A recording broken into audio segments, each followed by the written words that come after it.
আসসালামু আলাইকুম। ওয়ালাইকুম আসসালাম রহমতুল্লাহ বারাকাতু। আপনি কি ডিভোর্সের পদ্ধতি সম্পর্কে আমাদেরকে একটু বিস্তারিতভাবে বলবেন? বোন প্রশ্ন করলেন যে ডিভোর্সের সঠিক পদ্ধতিটা কি। ডিভোর্স বলতে আমরা তালাক বুঝি, যেটা আমাদের সমাজে প্রায় দেখা যায়। এটা একটা টাইপ। এই পদ্ধতিতে স্বামী শুধু মুখে বলে তালাক তালাক তালাক আর ডিভোর্স হয়ে গেল। এটাকে বলা হয় তালাকে বিদা। কোরআন বা সহিহ হাদিসে এটার কথা বলা হয়নি। এটা বাদে আরেক ধরনের ডিভোর্স মুসলিম সমাজে দেখা যায়, যেখানে স্বামী ডিভোর্স দেয়, এক মেনস্ট্রুয়াল সাইকেল অপেক্ষা করে, তারপর আবার ডিভোর্স দেয়, আরেক মেনস্ট্রুয়াল সাইকেল অপেক্ষা করে, তারপর আবার ডিভোর্স দেয়। এটাকে বলা হয় তালাকে হাসান। এটা ভালো তালাক। তবে সঠিক তালাক হলো তালাকে আহসান, সবচেয়ে সেরা তালাক। এটার কথা কোরআন এবং সহিহ হাদিসে বলা হয়েছে। কোরআনের অনেক আয়াতেই তালাকের কথা বলা হয়েছে। সূরা তালাক 65 নম্বর অধ্যায় 2 থেকে 7 নম্বর আয়াতে আছে। সূরা বাকারা 2 নম্বর অধ্যায় 228 থেকে 242 নম্বর আয়াতে আছে। এখানে বিস্তারিত আছে। সাধারণত যখন কোনো বিষয়ে স্বামী এবং স্ত্রীর মধ্যে মতভেদ হয়, তাদের নিজেদেরই এই সমস্যার সমাধানটা করে নেওয়া উচিত। ধরেন, স্ত্রী রান্নার সময় তরকারিতে অতিরিক্ত লবণ দিল। স্বামীর পছন্দ না হলে নিশ্চয়ই বলবে না তালাক তালাক তালাক। বেশি লবণ পছন্দ না হলে স্ত্রীকে সেটা বলেন, সমস্যার সমাধান হয়ে যাবে। সবচেয়ে ভালো নিজেরা বসে আলোচনা করেন, সবচেয়ে ভালো। যদি আলোচনা করে সমাধান না হয়, পবিত্র কোরআন বলছে সূরা নিসা 4 নম্বর অধ্যায়ের 35 নম্বর আয়াতে যে স্বামীর পরিবার থেকে একজন লোক থাকবে আর স্ত্রীর পরিবার থেকে একজন লোক থাকবে। পরিবারের সবাই একসাথে বসবে, তারপর স্বামীর পক্ষ থেকে একজন লোক, স্ত্রীর পক্ষ থেকে একজন লোক, তারা একসাথে বসবে, তারপর আলোচনা করবে। বিয়ে একটা গুরুত্বপূর্ণ ব্যাপার, আর দাম্পত্য জীবনে অনেক চড়াই উতরাই থাকে। তারা আলোচনা করে একটা সমাধানে আসতে পারেন। তারপরও সব দিক থেকে চেষ্টা করা হলো। স্বামী স্ত্রী আলোচনা করেছে, পরিবার থেকেও আলোচনা হয়েছে, দুইজন লোক ছিল, তারপরও কোনো সমাধান হলো না। তখন একেবারে শেষ উপায় হিসেবে ডিভোর্স দেয়া যেতে পারে। আর ডিভোর্স দেওয়ার সময় এটা খুবই গুরুত্বপূর্ণ যে স্বামী যখন স্ত্রীকে তালাক দিচ্ছে, তখন দুজন সাক্ষী থাকবে। যখন সে বলবে তালাক, পবিত্র কোরআন বলছে সূরা বাকারার 2 নম্বর অধ্যায়ের 228 নম্বর আয়াতে যে ডিভোর্স দেওয়ার পর তালাকপ্রাপ্তা স্ত্রী 3 রজস্রাবকাল অপেক্ষা করবে, বা 3 মাস। যখন এভাবে ডিভোর্স দেওয়া হয়, তখন ইদ্দা মানে প্রতীক্ষার সময়, এই সময়টা অপেক্ষা করা হয়, অন্তর্বর্তী সময়।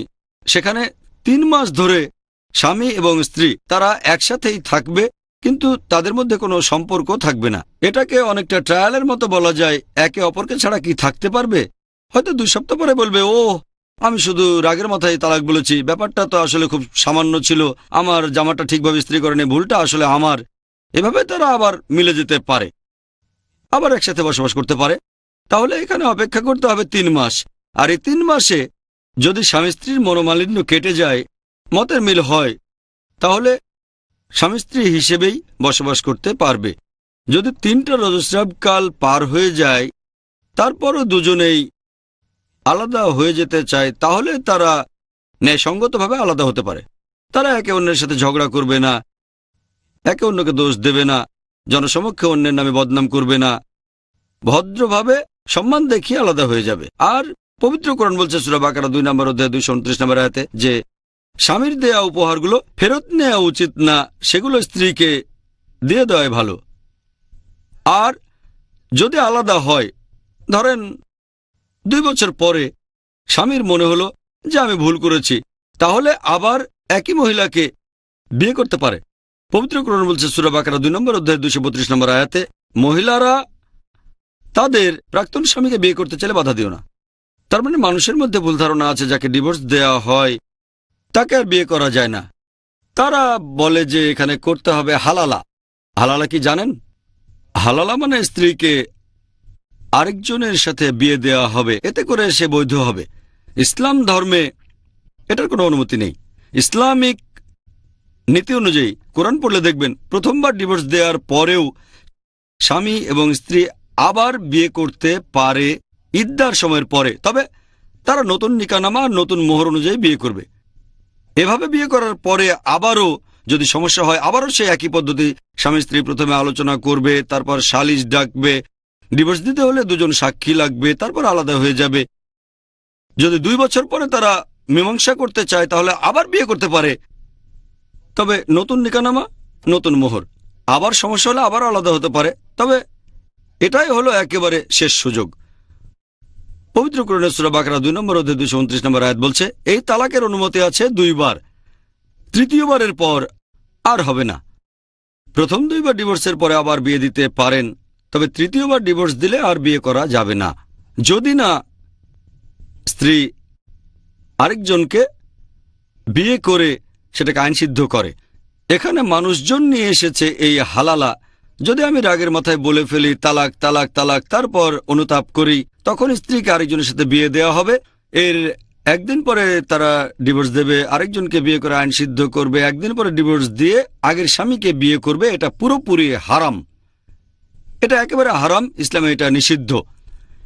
এরকম প্ল্যানও করতে পারবেন না। যেটা বলা হয়েছে, যদি স্বামী স্ত্রীর বিয়ে হয় তারপর ডিভোর্স দিল আবার বিয়ে করলো, এই বিয়ে করাটা ছেলে খেলা না।